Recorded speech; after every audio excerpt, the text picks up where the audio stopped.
साक्षी, मैं 100 रुपए ले रहा हूँ। तुमने मुझे थप्पड़ क्यों मारा? तुम्हारी हिम्मत कैसे हुई मेरे पर्स छूने की? पैसे चाहिए थे ना तो ऐसे ही मांग लेते। जॉब वॉब तुम कुछ करते नहीं हो, घर में बैठे हुए हो, पैसे कमा के मैं लाती हूँ ना, तो तुम ना ऐसे पैसे नहीं निकाल सकते हो मेरे पर्स से। पैसे लेने से पहले मुझसे पूछना पड़ेगा। अब चलो यहाँ से। अब यहाँ पे भूत बन के खड़े क्यों हो? चलो ना। देखो साक्षी, मैंने कुछ गलत नहीं किया है। मैं बस तुम्हारे पर्स से 100 रुपए ले रहा था और बोला तो था मैंने कि 100 रुपए ले रहा हूँ, लेकिन तुमने सबके सामने मेरे ऊपर हाथ उठा दिया। अगर तुम्हें मुझे पैसे नहीं देने थे तो तुम मुझसे आराम से ही बोल सकती थी। ऐसे सबके सामने मेरे ऊपर हाथ उठा के तुमने मेरी बेइज्जती की है, समझ गई तुम? थप्पड़ क्यों मारा? जवाब चाहिए तुम्हें? तो सुनो, पैसे कमा के तुम लाते नहीं हो, घर में मेरे पैसों पे ऐश करते हो। मैं बाहर जाके मेहनत करती हूँ, पैसे कमा के लाती हूँ और फिर घर चलाती हूँ, तो तुम्हारा क्या राइट बनता है मेरे पर्स में से ऐसे पैसे निकालने का? पहले तुम्हें मुझसे पूछना पड़ेगा, उसके बाद मैं तुम्हें खुद पैसे दूंगी। मैं पैसे दूंगी तो सही, और नहीं दूंगी तो भी सही। तुम्हारा ना कोई हक नहीं बनता मुझसे कुछ पूछने का, समझे? तुमने आज बदतमीजी की है ना, तो तुम्हारी बदतमीजी का इनाम है ये। अगर दोबारा बदतमीजी की तो दोबारा एक थप्पड़ पड़ेगा। मैं तुम्हें बार बार बोल चुकी हूँ, दोबारा रिपीट कर रही हूँ। मैं ना मेहनत करके पैसे कमाती हूँ और तुम कुछ नहीं करते हो, बेरोजगार हो, इसलिए तुम्हें 100 रुपए भी नहीं मिलेंगे। और 100 रुपए चाहिए ना तुम्हें? पहले हिसाब दो मुझे, क्या करना है तुम्हें 100 रुपए का? देखो साक्षी, चाहे बात जो मर्जी हो, लेकिन तुम मेरे ऊपर इस तरह से हाथ नहीं उठा सकती हो। पति हूँ मैं तुम्हारा। अपने पति की इस तरह से बेइज्जती करना किसी भी हाल में सही नहीं है। अरे अपने पति के साथ क्या कोई इस तरह का व्यवहार करता है? तुम सबके सामने मेरे साथ इस तरह का रवैया अपना के मेरा अपमान कर रही हो। तुम्हारे चक्कर में बेइज्जती हो रही है मेरी। इज्जत की बात तो तुम करो ही मत शेखर। मेरे पति की कोई इज्जत नहीं है।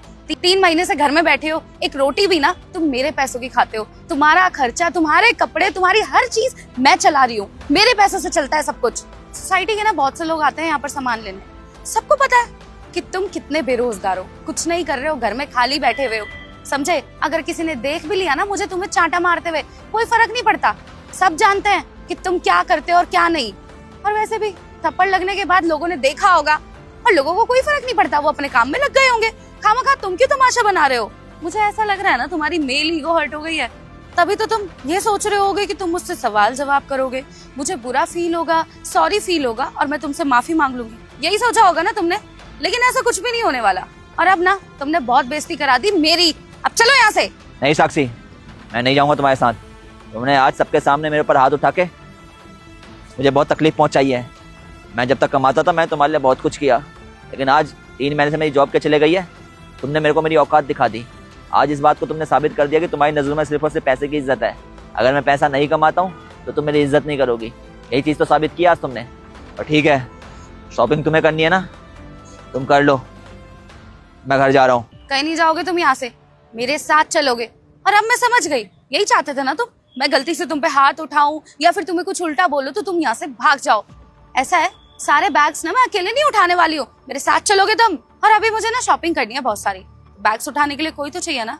अब तुम तो खाली हो तो ये काम तो तुम कर ही सकते हो ना मेरे लिए। मुझे ना ऐसा लगता है शेखर, नौकरी तो तुमने जानबूझ के छोड़ी है, क्योंकि तुम्हें पता है मेरी बीवी कमाने जाती है, अच्छी सैलरी मिलती है उसको, वो सुबह सुबह खाना बना के जाएगी, पूरे दिन मेहनत करेगी, उसके बाद घर में आएगी, खाना बना के देगी। तुम्हारा क्या? तुम तो घर में आराम से एसी में बैठोगे, मजे करोगे, पूरा दिन सोओगे, मुफ्त में तुम्हें रोटी मिल जाएंगी। अब मैं समझ पा रही हूँ सब कुछ, तुमने ये सब कुछ जानबूझ के करा है, जानबूझ के नौकरी छोड़ी तुमने। मुझे तो ऐसा लगता है अब जो तुम मुझसे 1000-2000 रुपए देके इंटरव्यू का बहाना लेके घर से बाहर जाते हो ना, वो तुम अपने दोस्तों के साथ पार्टी करने जाते हो, कोई इंटरव्यू देने नहीं जाते, वरना अब तक तो नौकरी लग जाती। ये ना बहानेबाजी शेखर, सब समझ आ रही है मुझे। और रही बात ना चांटे की, इतना हक है मेरा कि मैं तुम पे हाथ उठा सकती हूँ, क्योंकि मैं घर के सारे खर्चे चलाती हूँ। शेखर तुमने सुना तो होगा ना, मुफ्त में कुछ नहीं मिलता, काम तो तुम्हें करना पड़ेगा। अगर घर में 2 टाइम की रोटी चाहिए ना और घर में आराम की जिंदगी चाहिए तो तुम्हें मेरे बैग्स उठाने पड़ेंगे, मुझसे चांटा भी खाना पड़ेगा और मेरे सारे काम भी करने पड़ेंगे। आई समझ में? अब मैं अकेले शॉपिंग करने नहीं जाऊंगी, तुम मेरे साथ चलोगे। चलो अब।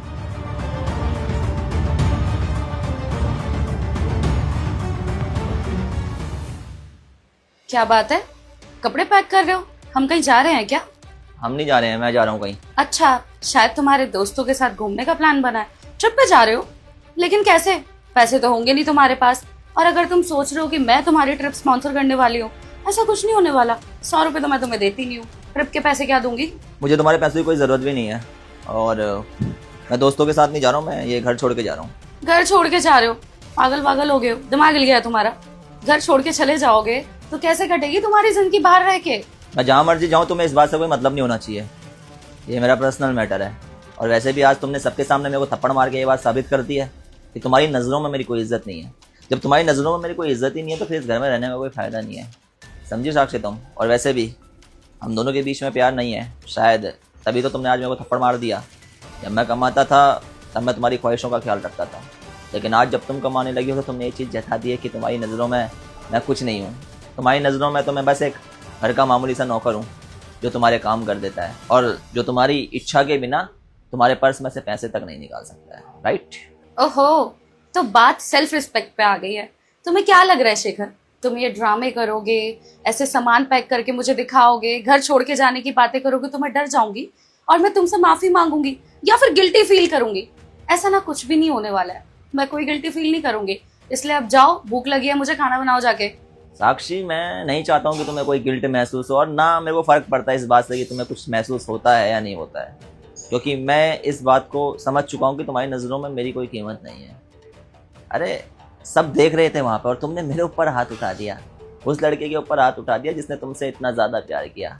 अरे जब मैंने तुमसे इतना ज़्यादा प्यार किया और तुमने फिर भी मेरे जज्बातों की कदर नहीं की तो मैं तुम्हारी कदर क्या ही करूँ और क्या ही तुमसे उम्मीद रखूँ। अब मेरी उम्मीदों ने दम तोड़ दिया और मेरे को कोई खास उम्मीद नहीं है तुमसे, इसीलिए मैंने फैसला ले लिया है साक्षी कि मैं इस घर को छोड़ के चला जाऊँगा। शेखर, इतनी बड़ी बात भी नहीं थी जो तुम घर छोड़ के जा रहे हो। इतनी सी बात नहीं है साक्षी, है तुमने तकलीफ पहुंचाई है मुझे। एक इंसान जो अपने परिवार की खातिर कमा रहा था आज तक, हमेशा मैंने तुम्हारी ख्वाहिशों का ख्याल रखा। मैंने कभी खुद की ख्वाहिशों को प्रायोरिटी नहीं दी बल्कि तुम्हारी ख्वाहिशों को प्रायोरिटी दी।